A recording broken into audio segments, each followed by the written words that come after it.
এইটা কোন ঠিক? ও সিন্দুর পিন্ধুনি বলি স্বামী স্ত্রী সম্পর্কর পিছু রাস্তাটা দেখিনু, কষ্ট করি পিলা জন্ম করিনু বলি মমতার বন্ধন কোন বি তু জানিনু।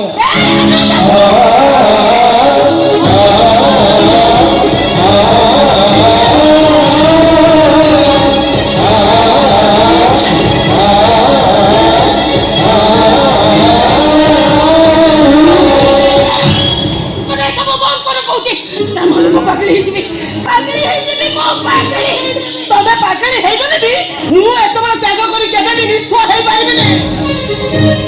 ମୋ ମାୟାର ବନ୍ଧନକୁ ଧରି ମୁଁ ଏବେ ଏଠୁ ଚାଲିଯିବି ବନ୍ଧୁ, ଚାଲିଯିବି।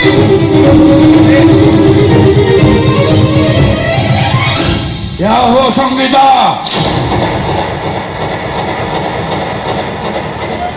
সেদিন সত্য রক্ষা କରିବାକୁ যাই বড়ি রাজা যদি পাতাଳକୁ ଯାଇପାରିଲେ, ଦାନବୀର ହରିଚନ୍ଦ୍ର ଯଦି ମଶାଣିର ଜଗୁଆଳି ହେଇପାରିଲେ, ତାହେଲେ ମୁଁ ମୋ ସର୍ତ୍ତ ରଖିପାରିବିନି କାହିଁକି?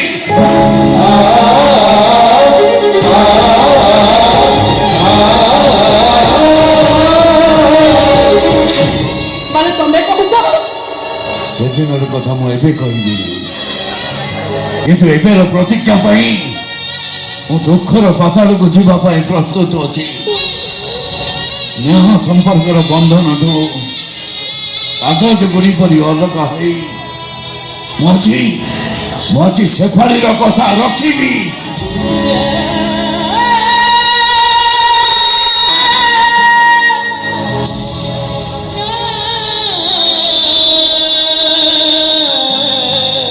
ମୁଁ କିନ୍ତୁ ପାରିବିନି।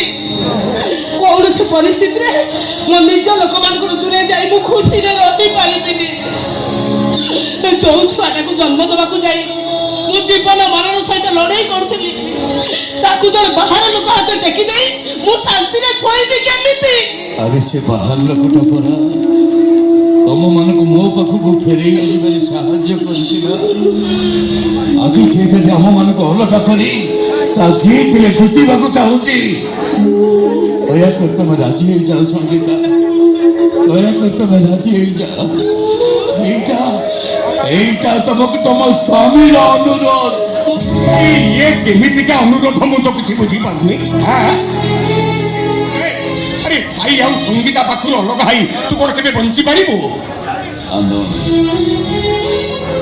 মরণ মুহরে ফেরি এনিଥିବା ଲୋକଟାর নাম হচ্ছে বন্ধু। সত্য নরকি পাইলে জীবনକୁ হারি দেবা কথা কହୁଥିବା ঝিଅটার নাম সেফালি। তু কহ এভଳି ପରିସ୍ଥିତିରେ ମୁଁ କଣ କରିପାରିବି? ଆନନ୍ଦ, ମୁଁ କଣ କରିପାରିବି ତୁ କହ। ଏ ସରୋଜ ସଙ୍ଗୀତା କଣ ଏ ପ୍ରସ୍ତାବରେ? ମୁଁ ରାଜି।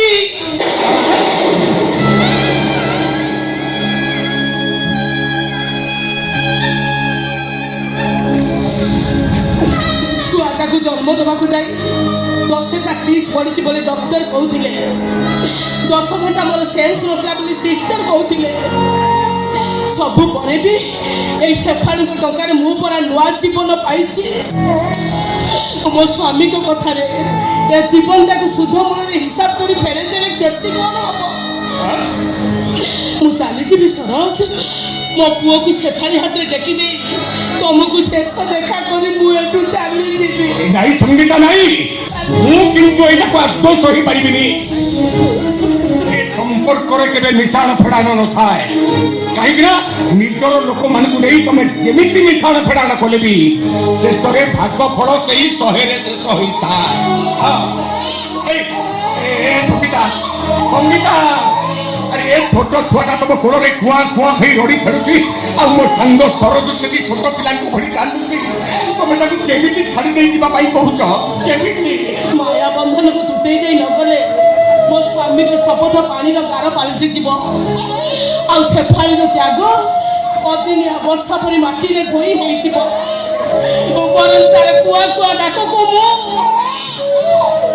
ମା ଯା ବୋଲି ଭାବିଦେବି, ଆଉ ସ୍ୱରାଜଙ୍କ ଛୋଟ ଛୁଆଙ୍କ ଭଳି କାନ୍ଦକୁ ମୁଁ ବିଦାୟର ଇଶାରା ବୋଲି ଭାବିବି। ଠିକ ଅଛି, তাহলে বর্তমান ମୁଁ ତମକୁ ମୋ ସାଙ୍ଗରେ ମୋ ଘରକୁ ନେଇଯିବି। ସ୍ୱାର୍ଥ ଠାରୁ ଦୂରରେ ରହି ଆଜୀବନ ମୁଁ ତମକୁ ବିନା ସର୍ତ୍ତରେ ସାହାଯ୍ୟ କରିବି। ଅନନ୍ତୁ ସରୋଜ, ସମୟ ବଦଳିଗଲେ ବି ସମ୍ପର୍କଟା କେବେ ବଦଳି ଯାଏନି। ଆଉ ସେଇ ବଦଳୁ ନଥିବା ସମ୍ପର୍କର ମାନେ ହେଉଛି ଜୀବନ। ତେଣୁ ତାରି ଦ୍ୱାହି ଦେଇ ମୁଁ କହୁଛି, ବିନା ସର୍ତ୍ତରେ ପାଖରେ ପାଇବି ସବୁକିଛି ହରେଇ ଦେଇଥିବା ଏଇ ସଙ୍ଗୀତାକୁ ବର୍ତ୍ତମାନ ମୁଁ ମୋ ସାଙ୍ଗରେ ମୋ ଘରକୁ ନେଇଯିବି। ହଁ ଚାଲ ସଙ୍ଗୀତା, ଚାଲ ତମେ ମୋ ସାଙ୍ଗରେ ଘରକୁ। କିନ୍ତୁ ତା ଆଗରୁ ମୁଁ ଟିକେ ମୋ ପୁଅକୁ ଆଖି ପୁରେଇ ଦେଖିବି। ଆଉ ସବୁଦିନ ପାଇଁ ଛାଡ଼ି ଯାଉଥିବା ସିନ୍ଦୁରକୁ ମୁଁ ତାଙ୍କ ପାଦ ଛୁଇଁ ପ୍ରଣାମ କରିବି। ଆଉ ଏଇଟା ହଉଛି ସଙ୍ଗୀତାର ଶେଷ ଇଚ୍ଛା।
भगतो कौशिक दशा सही बस पति